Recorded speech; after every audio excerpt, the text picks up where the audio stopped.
नमस्कार, स्वदेश न्यूज की खास पेशकश बातें सितारों की में आप सभी का स्वागत है। मैं हूं भागीरथ साहू। बातें सितारों की में आज हम रूबरू होंगे डायरेक्टर राइटर करण कश्यप से।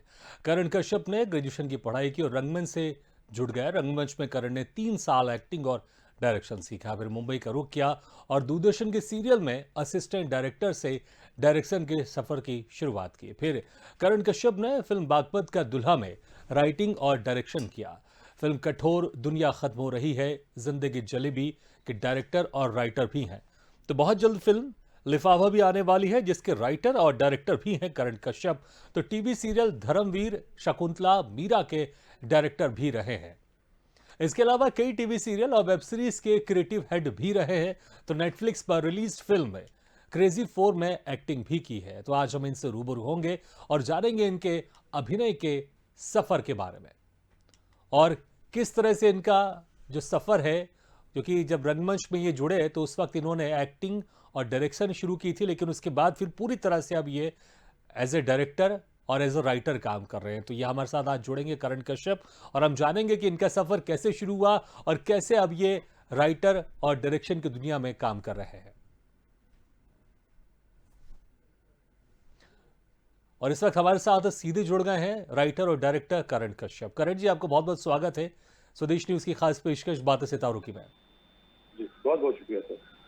करण जी, आपने शुरुआत रंगमंच से की है आपने, और रंगमंच जब आपने शुरुआत की तो उस वक्त आपने वहां पर एज एक्टिंग और डायरेक्शन आपने दोनों सीखा। लेकिन जब आप जुड़ रहे थे रंगमंच में तो उस वक्त जहन में क्या था? उस वक्त जहन में डायरेक्शन था कि एक्टिंग था?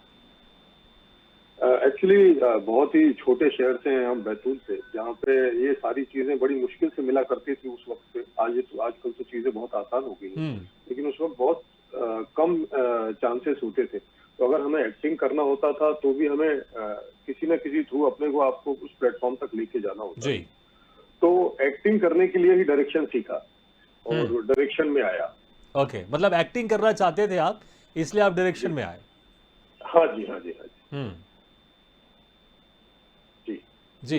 लेकिन क्योंकि लेकिन कोई अगर और अब बात करें तो आप एक्टिंग से ज्यादा आप डायरेक्शन करते हैं। तो डायरेक्शन हाँ सीखते जी। सीखते क्या दिल डायरेक्शन में चले गया? जी, डायरेक्शन में इसलिए चला गया बिकॉज आप जो सोचते हैं, जो आप लिखते हैं, जिन किरदारों को आप अपने दिमाग में क्रिएट करते हैं, हम्म। उन्हें जब आप चलते फिरते बोलते पर्दे पर देखते हैं और उन घटनाओं को जो आप सोचते हैं, एक तरीके से कहते हैं ना कि आपने एक सपना देखा, उस जी। सपने को लिख दिया और वो लिखने के बाद फिर आपने उसको बाकायदा उसको एक रियलिटी, एक असलियत का जामा पहनाया और हम्म। फिर आप उसे देख रहे हैं। तो ये बड़ा ही एक्साइटमेंट वाला सफर होता है, तो ये बड़ा अट्रैक्ट करता था मुझे। जी। तो कहीं ना कहीं फिर मैं डायरेक्शन में आगे निकल गया इस वजह से। हम्म। अच्छा, फिर जब तकरीबन 3 साल आपने रंगमंच में एक्टिंग भी सीखा, डायरेक्शन भी सीखा, फिर आप मुंबई गए तो मुंबई का सफ़र कैसा रहा? मुंबई में कैसे स्वागत हुआ आपका, अगर मैं बात करूं, क्योंकि मुंबई ऐसी माया नगरी है, देश के कोने कोने से हर कोई वहां पर जाना चाहता है और ऐसा कहा जाता है बिल्कुल। कि लाखों लोग जाते हैं और लाखों लोग वहां से वापस भी आते हैं। तो जब आप वापस गए भी आता मुंबई तो कैसा स्वागत रहा आपका? मुंबई की तरफ से जो आप सोच कर गए थे वैसा कुछ हुआ या जस्ट उससे उल्टा वहां पर आपको एक्सपीरियंस हुआ शुरुआत में? है। एक्चुअली मुंबई हम जो सोच के आए थे वैसा नहीं था। हाँ। बहुत ही अलग एक्सपीरियंस था। कुछ चंद पैसे जेब में डालकर चले आए थे और हमने सोचा था हम मुंबई जाएंगे और काम मिल जाएगा आसानी से और सारी चीजें बहुत आसान हो जाएंगी हम्म। और कुछ दोस्त हैं वहां पर जिनके यहाँ रह लेंगे, मतलब ये सोचकर हम वहां से आए। अच्छा। लेकिन जब यहाँ पहुंचे तो ना दोस्त कोई काम का था, जिस दोस्त के घर में एक दिन रहे उसी ने निकाल दिया तो अगले दिन से फुटपाथ पर नजर आए। तो मतलब बड़े ही ढोल धमाकों के साथ और बाजे गाजे के साथ स्वागत हुआ मुंबई में। और असल में पता चला कि भाई तुम्हारा यहाँ कोई है नहीं इस तरीके से, जी। तुम्हें अपनी जगह खुद बनानी पड़ेगी। हाँ। इस तरह से कोई आपका साथ नहीं देगा। हाँ। तो फिर वही एक रास्ता मिलता चला गया, लेकिन कहीं ना कहीं उन घटनाओं ने हम्म। बहुत कुछ सिखाया।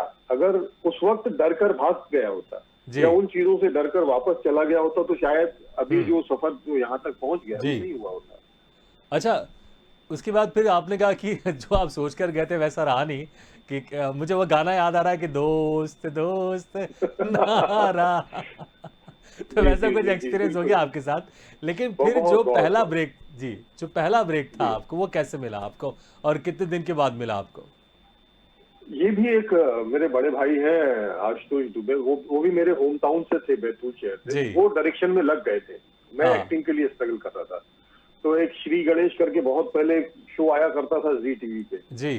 तो पहला ब्रेक ये था एज एन एक्टर कि मैं क्राउड में खड़े होके, एक मुझे याद है आज भी कि एक राक्षस था, वो इंद्रलोक पे आक्रमण करने जा रहा था, उसकी सेना में एक राक्षस मैं भी था। तो इस तरह का ब्रेक था पहला, लेकिन वो हाँ। पहली एक्टिंग की कमाई थी मुंबई में। हाँ। और वो पहला डिनर था जो मुझे एक प्रोडक्शन हाउस की तरफ से मिला था। हाँ। वो बहुत ही अच्छा लम्हा था मेरे लिए, जी। मुझे बहुत याद आती है वो चीज, लेकिन बहुत अच्छा था वो। अच्छा, हमने बहुत सारे ऐसे मैथोलॉजिकल सीरियल देखे हमने कि जिसमें जो सामने जो मेन कैरेक्टर रहते हैं वो तो बहुत अच्छे से लड़ते हैं, लेकिन जो पीछे वो जी। भीड़ में रहते हैं वो मुस्कुराते हुए हाँ। लड़ते हैं, तो किसी दूसरी तरह से लड़ते हैं। क्या आप भी ऐसे जी। एंजॉय कर रहे थे जब आपको छोटा सा किरदार मिला था, आप मैं राक्षस बने थे, कि मैं बिल्कुल शिद्दत से आप लड़ाई कर रहे थे आप? नहीं नहीं, मैंने बिल्कुल शिद्दत से नहीं किया। मैंने कहा यार अपने को बड़ा एक्टर बनना है, अगर अपन दिख गए तो हालांकि क्या है, लंबी सी दाढ़ी है, अजीब सा वेशभूषा है, लेकिन मैं अपने आप को छुपाने की कोशिश कर रहा था कि कैमरे में दिख न जाऊं। ये भी बड़ा इंटरेस्टिंग बात कही आपने। अक्सर कलाकार जी चाहता है कि वो कैमरे में दिखाई दे, इसके लिए कोशिश करता है, और आपने जी कोशिश जी की कि मैं कैमरे में दिखाई नहीं दूं, और दिखाई आपने ना। छुपाने की कोशिश की। जी बिल्कुल। हालांकि इसके पीछे आपको पता था कि मुझे भविष्य में क्या करना है, तो आपने उसकी भविष्य रणनीति में के क्या तहत करना आपने अपने आप को है। छुपाने जी की कोशिश की। अच्छा, तो फिर जी उसके बाद जो शुरुआत हुई आपके डायरेक्शन की, वो कैसे हुई? ये तो आपने बताया कि कैसे आपकी एक्टिंग की शुरुआत हुई, डायरेक्शन की जी शुरुआत कैसे हुई आपकी? मैं एक्टिंग के लिए स्ट्रगल कर रहा था, और हम्म। काम उतना मिल नहीं रहा था उस समय पे। ना ये फेसबुक था, ना ये मोबाइल थे, ना पेजर थे। जी। ये दुनिया तो अब आ गई है, ये सोशल नेटवर्किंग प्लेटफॉर्म अब आ गए हैं कि हम्म। थोड़ा सा अप्रोच करना आसान हो गया है। हम्म। लेकिन उस समय ये सब चीजें नहीं थी, और हम जेब से भी फक्कड़ थे, तो ऐसा घूमने के लिए बहुत पैसा, या उस जमाने में मोबाइल अगर जब आए भी थे तो मेंटेन करना बहुत मुश्किल था। जी। तो ये इनकमिंग रियलाइज हो चार्जेस गया बड़े कि बड़े एक्टिंग ज्यादा से, हुआ करते थे। हाँ। जी बहुत खतरनाक स्ट्रगल वो, हम्म। एक्चुअली वो टाइम होता था संघर्ष वाला। आजकल तो बहुत इजी हो गया है, कई चीजें बहुत इजी हो गई। जी। तो उस समय ये विचार आया कि यार कहीं ना कहीं मैंने डायरेक्शन से शुरुआत की थी, लिखना मेरा शौक रहा है, हम्म। और उसके पहले भी मैं डायरेक्ट कर चुका था थोड़ा बहुत। तो मैंने सोचा यार डायरेक्शन की लाइन पकड़ते हैं, और मैं कुछ एक दो दिन मैंने काम ढूंढा होगा। और हम्म। आप सोचिए, डायरेक्शन एक्टिंग के लिए मैं सालों से काम ढूंढ रहा हूँ, जी। और डायरेक्शन के लिए मैंने काम ढूंढा, और थर्ड डे मेरे पास काम था। तो क्या बात है। वो भी कहीं ना कहीं कि यार ये बहुत जरूरी चीज है। क्या फिर उसके ये बाद जो कभी, डायरेक्शन की बात की आपने, ये दूरदर्शन के सीरियल था आपका जिसमें आपने एज असिस्टेंट जी काम जी किया था? दूरदर्शन का। जी। उस समय पे भी सीरियल भी बड़ा कम बना करते थे, और हम्म। दूरदर्शन की फिर एक रेपुटेशन थी उस समय। बिल्कुल। तो जी, और हफ्ते में 12-13 दिन शूट होता था वो, तो कम से कम महीने में मेरे पास, सॉरी महीने महीने में में 12-15 दिन शूट होता था। जी। तो मेरे पास एक मंथ में 12 दिन तो काम होता था, उससे जो पैसा आते थे फिर मैं उससे स्ट्रगल करता था। हम्म। लेकिन धीरे धीरे मेरी डायरेक्शन की, मेरा काम देख के दूसरे ने अप्रिशिएट किया, फिर तीसरे के पास भेजा। जी। इस तरीके से वो लाइन मिलती चली गई, और मैं फिर धीरे धीरे करके मैं डायरेक्टर तक बन गया, मतलब इस तरीके से। अच्छा, पहला दिन जो था आपका एज ए असिस्टेंट डायरेक्टर, वो कैसा था? मुझे लगता है वो आपको जरूर याद होगा, क्योंकि पहला दिन जी एज जी ए जी असिस्टेंट, वो एक्सपीरियंस मुझे लगता है आप कहीं भूलेंगे नहीं। तो हम चाहेंगे जरा शेयर कीजिए, आप कैसा था पहला दिन जी जी आपका? बहुत ही खतरनाक, डेंजरस था। मुझे मुझे क्योंकि मैंने डायरेक्ट किया था, थिएटर हाँ। डायरेक्ट करना और टीवी या फिल्मों के लिए काम करना बहुत ही अलग एक्सपीरियंस है। जब जी। मैं पहले दिन सेट पे गया, कुछ लोग वहां पे पहले से काम कर रहे थे, मैं नया था और मुझे कुछ अनुभव नहीं था फिल्म हाँ। लाइन का। तो वहां पे एक बंदा होता था, वो टीसीआर लिख रहा होता था। जी। एक बंदा प्रॉपर्टी देख रहा होता था, एक कॉस्ट्यूम देख रहा था, सबके बटे हुए काम थे। जी। तो मेरा काम था कि मैं स्क्रिप्ट कोऑर्डिनेट कर रहा था सबके साथ, हम्म। और टीसीआर जो लिखता है उसके साथ। तो मैं टीसीआर वाले के पास गया, हम्म। मैंने बोला भाई ये कैसे लिखते हैं, तुम ऐसे क्यों नहीं लिखते, तुम वैसे। मैं एक क्यूरियोसिटी थी कि यार पूछूं उससे, या उसको कुछ सीखने को मिले। जी। तो उसने मुझे देखा, बोला मैं ना 6 साल से टीसीआर लिख रहा हूँ, समझे। मैं कहा, अगर तुम्हारा ये रहा ना तो तुम 6 साल और लिखोगे। इट वाज फर्स्ट एक्सपीरियंस, क्योंकि हर आदमी घोड़े पे बैठा हुआ था, बट जी। इट वाज गुड टीम, और बहुत मजा आया वहां पे। नहीं, आपने ये बड़ी इंटरेस्टिंग बात कही, क्योंकि मैंने जैसे वही कहा ना कि लाखों लोग आते हैं मुंबई, लाखों लोग जाते हैं, और खासकर जब कोई जी, नया आता है तो उसको ज्ञान भी बहुत देते हैं। मुझे लगता है ज्ञान कुछ बहुत लोगों ने देते हैं। ज्ञान भी बहुत दिया होगा आपको कि बेटा बहुत अभी बहुत तुम आए हो, बहुत अभी ज्ञान। तुम्हारा नंबर बहुत देर में आएगा। इस तरह की बातें भी कुछ की होगी लोगों ने। तो मैं हाँ चाहूंगा किस तरह के बिल्कुल ज्ञान बिल्कुल दिए थे बिल्कुल। लोगों ने शुरू शुरू में आपको? जी मुझे मुझे पहले डायरेक्शन का काम ही नहीं मिलता था, सबसे पहले हाँ। तो। मैं जब डायरेक्शन का काम मांगने जाता था तो बोलते थे यार तुम तो एक्टर दिखते हो, तुम हीरो दिखते हो। मैंने कहा मैं दिखता हूँ पर हूँ नहीं। तो क्योंकि मैं कहा मैं भूखा नहीं रह सकता, मुझे काम चाहिए, मुझे जी। पैसा चाहिए, तो मुझे डायरेक्शन का काम करने दो। हाँ, क्योंकि डायरेक्शन का काम करने से एटलीस्ट आपके पास एक लंबा काम होता था। बिल्कुल। एक्टिंग का जो काम होता था वो एक दिन मिलता था, फिर उसके बाद आपको फिर हफ्ता 10 दिन महीना भर आपको स्ट्रगल करना होता था वो एक दिन का काम पाने के लिए। जी, और डायरेक्शन में आप कहीं एक बार लगे तो आपके पास महीने भर काम होता था। तो बिल्कुल। इस तरह की बड़ी, यार तुम तो मॉडलिंग करो, तुम तो बॉडी बिल्डर हो, तुम तो ये, क्योंकि मेरे को बॉडी वॉडी का शौक शुरू से रहा है। मैं जिम इंस्ट्रक्टर रहा हूँ मुंबई में आके। शुरुआत में मैंने वो दिन भी गुजारे हैं जब मुझे बॉडी बनानी पड़ी अपना गुजारा करने के लिए। अच्छा। मतलब बहुत ही अलग कहानी है ये, हम्म। कि मुझे अपना गुजारा चलाना था। तो मैंने सोचा सुबह मैं जिम में पार्ट टाइम जॉब कर लूंगा, हाँ, तो एक अच्छी बॉडी बना लेता हूँ तो मुझे जिम में काम मिल जाएगा। मतलब जी। मैं थोड़ा अलग तरीके से सोच रहा था। हाँ, और हुआ यही, मेरी अच्छी बॉडी बनी तो लोगों ने मुझे जिम में रख लिया। मैं सुबह 5 बजे उनका जिम खोलता, 9-10 बजे तक उनके जिम में काम करता। जी। उसके बाद निकल के फिल्म लाइन के लिए स्ट्रगल करता। हम्म। तो कई लोग मिले, कई लोगों का ज्ञान बहुत काम आया और कई लोगों का ज्ञान बहुत उथला था तो उसको छोड़ दिया। मतलब ये एक ऐसा सफर होता है जहाँ पे जो अच्छी चीजें मिलती जाए आप उसको रखते जाओ, क्योंकि जी। वो बहुत मुश्किल से मिलती है। अच्छा कोई बहुत ही फनी ज्ञान किसी ने आपको दिया हो, आप उसके बाद हंसे जरूर हो कि यार ये क्या हो गया। जैसे आपने जिक्र किया, तुम जिस तरह से कह रहे हो टीसीआर लिख रहे हो, अगर ऐसे बिहेवियर रहा तो 6 साल यही टीसीआर ही लिखते रहोगे। तो ऐसे किसी का कोई असल ज्ञान बड़ा में इंटरेस्टिंग आपको याद हो, जो जी, बिना बिना मांगे किसी ने आपको दिया हो? बहुत बहुत है ऐसे सर। मतलब अनगिनत किस्से हैं। मैं एज अ क्रिएटिव डायरेक्टर काम कर रहा था। जी। तो अब जब क्रिएटिव डायरेक्टर आप सेट पे होते हो तो डायरेक्टर से थोड़ा सा ऊंचा आपका ओहदा हो जाता है टीवी जी। इंडस्ट्री में खासतौर से। टीवी में क्रिएटिव डायरेक्टर डायरेक्टर से थोड़ा ऊपर माना जाता है। हम्म। तो एक शो कर रहा था मैं, नाम नहीं लूंगा मैं, ना प्रोडक्शन का ना शो का। जी। बड़ा बड़ा शो था, बहुत बड़ा शो था। और हाँ। उसमें मैं एज अ क्रिएटिव डायरेक्टर गया तो वहाँ एक डायरेक्टर साहब थे और एक सीक्वेंस शूट होना था, हिट एंड मिस का शूट था। हम्म। कि एक बंदा पीछा कर रहा है और एक बंदा छुप रहा है, अब टकराएगा, अब टकराएगा, अब टकराएगा। हम्म। ये सीक्वेंस था कि हिट एंड मिस है, टकराएगा नहीं टकराएगा। जी। तो उन्होंने एक शॉट डिजाइन करके रखा था कि एक ही शॉट में पूरा सीक्वेंस खत्म होने वाला था उनका। हम्म। और रात के कुछ 12-1 बज रहे होंगे। तो मैं वहां बैठा था तो उन्होंने मुझे ज्ञान दिया कि सर देखिए ये एक ही शॉट में ना पूरा सीक्वेंस हो जाएगा। हम्म। अब मैं सोचा यार ये सीक्वेंस अगर टीवी पे जाएगा तो कम से कम 7-8 मिनट का सीक्वेंस है। हाँ। ये एक ही शॉट में खत्म कर देगा तो एक शॉट 7-8 मिनट का थोड़ी हो सकता है। जी। तो उसने मुझे समझाया सर ये है ये है। अब मेरी नौकरी खतरे में थी सर। तो हाँ। मतलब अगर मैं वो एक शॉट में कर देता तो मेरी नौकरी चली जाती। तो जी। मैंने कहा सर ऐसा है, आप तो इसको ऐसे ऐसे शूट कीजिए। हाँ। ज्ञान तो उन्होंने दिया, मैंने लिया नहीं। वो मतलब मैंने मना कर दिया। मैंने कहा सर ये आगे आएगा, वो आगे आएगी, ये आगे आएगा, वो आगे आएगी, हाँ। और एक लेवल पे जाके मिस कर जाएंगे। जी। वो बेचारे सुबह 7 बजे तक शूट करते रहे। उन्होंने मुझे बहुत गालियां दी दूसरे बिल्कुल बिल्कुल, क्योंकि क्योंकि वो सीन 7 मिनट में खत्म होने वाला था शूट, और आपने शायद 7 घंटे लगा दिए होंगे। 7 घंटे तो हाँ। बड़े अजीब अजीब लोग जी। मिले हैं, अच्छे लोग भी मिले हैं और बिल्कुल। बड़े फनी चीजें हुई हैं। जी। और कई बार बड़ी मुसीबतों में पड़ गए हैं उस वक्त, लेकिन बाद में जब सोचे तो बहुत हंसी आई उन सब चीजों हाँ। में। अच्छा। जी। अच्छा, तो फिर जो एज ए असिस्टेंट डायरेक्टर की आपकी शुरुआत हुई, ऐसे आपने दूरदर्शन के सीरियल से किया आपने, तो फुल फ्लैश जो जहाँ पर सिर्फ आप एज ए निर्देशक थे, सब कुछ आपके जी। हाथ में था, वो कौन सा टीवी सीरियल था या फिल्म था? क्या क्या था वो पहला, जहाँ पर आप सब कुछ आपके हाथ में था वो और फिल्म पूरी फ्री हैंड था आपको जी। एज ए निर्देशन का? वो फिल्म थी।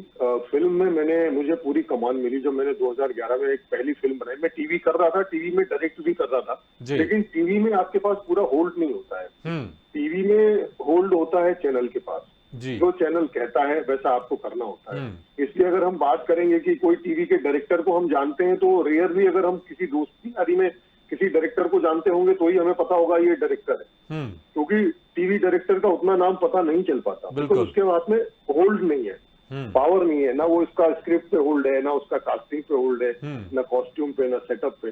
वो सारा होल्ड मिलता है आपको फिल्म के अंदर। मतलब एक जी। जो क्रिएटिव सेटिस्फेक्शन है वो टीवी में नहीं मिल पाता, वो आपको देती है फिल्म। तो टीवी से मैं थोड़ा सा मतलब मेरा मन भर गया कि यार टीवी करते करते कहीं ना कहीं अब एक ब्रेक आना चाहिए। और मुझे एक्चुअली फिल्मों में काम करने के लिए मैं मुंबई आया था, चाहे एज ए एक्टर आया हूँ, चाहे मैं जी। एज ए डायरेक्टर करूँ, मुझे करनी फिल्में हैं। हम्म। तो वो एक ब्रेक लेके करीब मैंने 1 साल में खाली बैठा रहा और मैंने कोई काम नहीं किया। मैं फिल्म पे फोकस करता रहा। और 2011 में हमने पहली फिल्म बनाई और उसमें मेरे हाथ में सारे होल्ड आए कि मैं कॉस्ट्यूम डिसाइड कर पा रहा जी था, लुक कौन डिसाइड सी कर फिल्म पा थी रहा आपकी था। जो पहली फिल्म थी? पहली फिल्म थी 2011 में बनी हुई 6 आवर्स विद टेररिस्ट। वो एक 111 हाँ 170 180 मिनट की एक वन शॉट फिल्म थी। एक ही शॉट में पूरी फिल्म थी। वो वर्ल्ड अच्छा। रिकॉर्ड बना उस समय पे। हम्म। और उस समय क्या था, वो भी उसकी भी पीछे कहानी ये है कि हमको कोई बजट दे ही नहीं रहा था कुछ बनाने के लिए। तो मैंने सोचा यार अगर पूरी फिल्म एक दिन में शूट कर ले तो शायद कोई बजट दे दे, बोलेगा यार चल एक दिन का ट्रायल लेके देखते हैं इसके ऊपर। हाँ तो वो उस तरीके से वो कहानी पहुंचते पहुंचते वन शॉट पे पहुंच गई कि हम पूरी फिल्म को एक शॉट में डिजाइन कर लेते हैं। अच्छा, एक शॉट मतलब और एक फिर ही टेक luckily में, एक बार कैमरा एक शुरू ही होगा और take खत्म में। होगा? हाँ, एक बार कैमरा शुरू हुआ और एक बार कैमरे से कट हुआ। मतलब अच्छा। पूरा 180 मिनट 102 घंटा 17 मिनट तक कैमरा ऑन था और उसी में हमारी पूरी परफॉर्मेंसेस, फ्लैशबैक, फायरिंग, चेजिंग सब ओके। हो रही थी उसके अंदर। तो उस तरीके से डिजाइन किया। लोकेशन भी ज्यादा चेंज तो कर नहीं पाए होंगे आप लोग, क्योंकि मुझे लगता है आसपास जो आप लोग जहां पर आपने शूट शुरू किया होगा उसके आसपास जो भी कैमरा घूम सकता है जी जी वहां जी पर जी, आप लोग ने घुमाया बिल्कुल होगा। बिल्कुल बिल्कुल एक ही कैमरा था और लिमिटेड लोकेशन थी क्योंकि एक एक्सपेरिमेंट था वो कि किस तरीके से हम एक ही शॉट में पूरी कहानी कह पाएंगे और वो क्या लोगों को अट्रैक्ट करके रखेगी, बांध कर रखेगी। वो एक एक्सपेरिमेंट था और सक्सेसफुली हम लोगों ने किया। बट अनलकीली वो फिल्म रिलीज नहीं हो पाई, कुछ चक्करों में फंस गई और वो रिलीज नहीं हो पाई। तो otherwise it was a good experience, बहुत जी। ही अच्छा, कमाल वो काम किया था कौन सी फिल्म। आपकी पहली फिल्म थी जो रिलीज हुई जिसमें आप डायरेक्टर भी थे, और वो जी। फिर सुकून से जो एक फिल्म बनती है वैसा आपने शूट किया? सुकून से तो मेरी अभी तक कोई फिल्म शूट नहीं हुई क्योंकि जब हम सोचते हैं हम सुकून से करेंगे तो जब वहां जाते हैं ना तो नहीं, हर सुकून चीज का कहने का मतलब कि बहुत ऐसा नहीं है कि कैमरा चालू हुआ और बंद हुआ फिल्म खत्म, फिल्म शुरू, ऐसा नहीं हुआ हो कि जिसमें आपने 10 दिन लगाए हो, 15 दिन लगाए या 5 दिन लगाए हो आपने। ऐसी कौन सी जी पहली जी जी। फिल्म थी जो ऐसे फिल्म की तरह आपने शूट की और वन टेक शॉट नहीं था जिसमें? दो तीन फिल्में हैं लाइक मैंने 2019 में की थी बागपत का दूल्हा। जी। बागपत का दूल्हा बहुत अच्छे और इत्मीनान से शूट की। रजा मुराद थे, अच्छा, रवि जाटल ये थे। पहली फिल्म थी आपकी बागपत का दूल्हा नहीं जिसमें नहीं, आपने जिस थोड़ा सुकून से काम किया सुकून मैंने। से किया, एक मतलब वो एक्सपोजिशन वन का टेक फिल्म शॉट था। वाला नहीं था वो?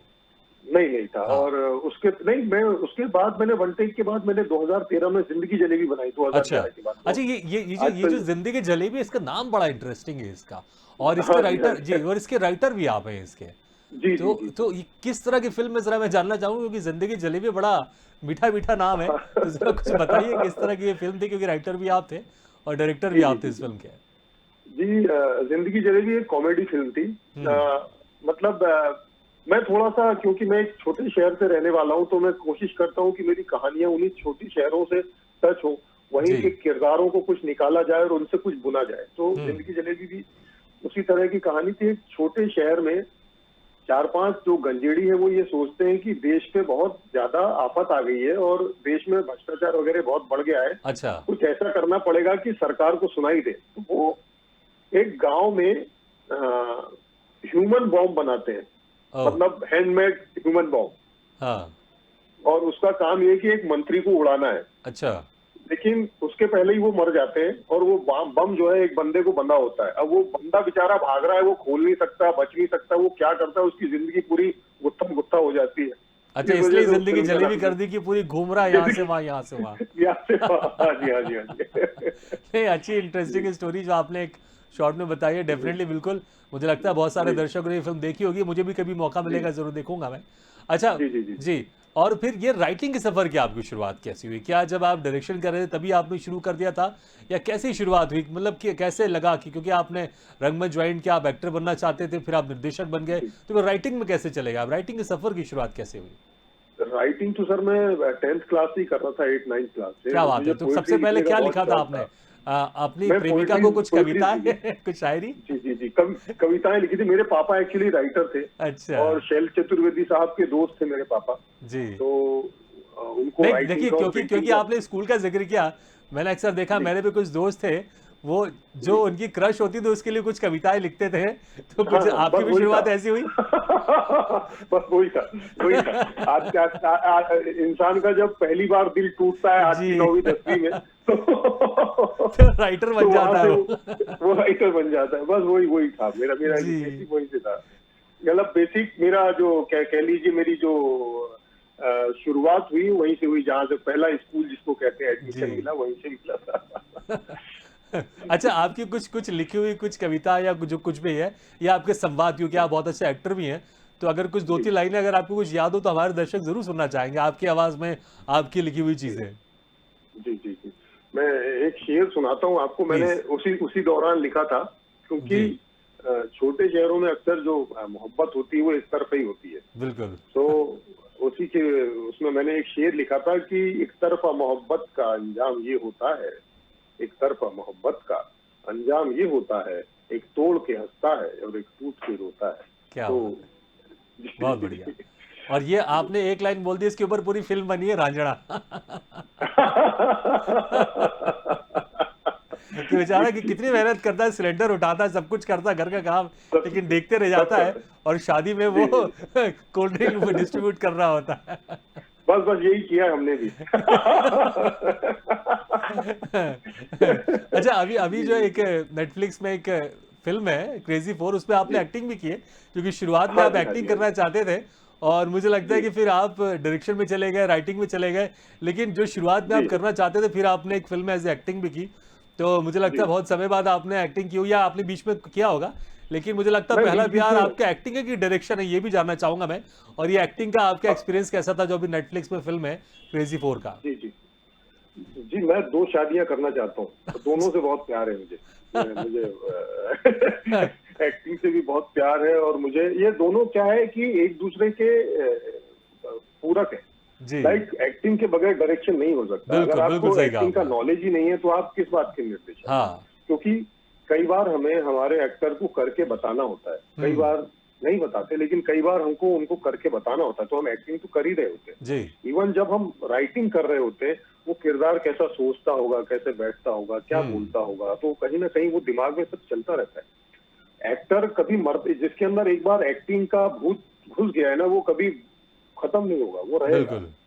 चाहे आप सुभाष घई साहब को देखें, वो एक शॉट में आते जरूर है जी। अपनी फिल्मों में, तो अच्छा अच्छा, वो अभी कभी अभी जी, अभी आपने एक शॉट का जिक्र किया, अभी मैंने कल ही ट्रिपल आर देखी मैंने, उसमें आखिरी में जो गाना था, उस गाने में जी राजा जी। मौली साहब भी आए हैं कुछ समय के लिए।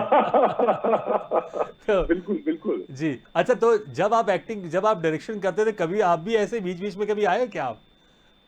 हाँ, मैं आता रहा हूँ, मैं एक्टिंग करता रहा हूँ। जी। मैंने की, ये क्रेजी 4 भी बीच में हुई थी, मैं डायरेक्शन कर रहा था उस समय। हाँ। तो मैं आया था, हमारी शूटिंग चलती थी बड़ौदा में, तो जी। मैं आया हुआ था मुंबई। तो मुझे पता चला कि राकेश रोशन साहब के यहाँ कास्टिंग चल रही है, हाँ। तो मैं चला गया अपने फोटोग्राफ। वो समय था कि फोटोग्राफ हार्ड कॉपी देनी होती थी, आजकल तो हार्ड कॉपी नहीं देनी होती जी। है, आप मेल कर दो और हो जाता है आपका। हाँ। तो मैं हार्ड कॉपी देके आया, और लकीली मुझे कॉल आया। मैं राजस्थान में शूट कर रहा था उस समय, एक डीडी का शूट था, जी। तो कॉल आया कि एक कैरेक्टर है, आप करेंगे? मैंने कहा बिल्कुल। फिर मेरा ऑडिशन हुआ, राजेश रोशन साहब की बेटी भी थी जब ऑडिशन लिया गया, और फिर वो उस तरीके से वो एक छोटा कैरेक्टर मुझे मिला। मैं फिल्मों में छोटा बड़ा कुछ नहीं दिखता, मैं कर लेता हूँ। नहीं, मेरा बिल्कुल। एक उसूल रहा है एक्टिंग में, मैं एक तो मोल भाव नहीं करता, मुझे कोई क्या पैसे दे रहा है एक्टिंग जी। के लिए, क्योंकि वो मुझे उससे बहुत मोहब्बत है। और अगर हम्म। कोई उसके लिए मुझे पैसे दे रहा है, तो फिर मुझे जी। वो बंदे से मोहब्बत हो जाती है कि यार तुम मेरे शौक के लिए तुम पैसे भी दे रहे हो। बिल्कुल। मुझे चलिए। शौक है, जी, ये करण जी, एक्टिंग वाकई मेरा बहुत शौक अच्छा है। लग रहा था आपसे बात करते हुए। मैं चाह रहा था कुछ और आपसे बातें करूं, लेकिन समय जी कम जी है, जी समय की बंदिशें हैं। जी लेकिन बहुत बहुत जी। शुक्रिया समय निकाल कर आपने हमारे इस कार्यक्रम में शिरकत किया। Thank you very much. Thank you so much. तो बातें सितारों की में आज हम रूबरू हुए डायरेक्टर, राइटर और एक्टर करण कश्यप से। अगले बार हम फिर किसी शख्सियत से मुलाकात करेंगे, तब तक के लिए दीजिए इजाजत। लेकिन खबरों का सिलसिला लगातार जारी, आप देखते रहिए स्वदेश न्यूज, सबसे पहले देश।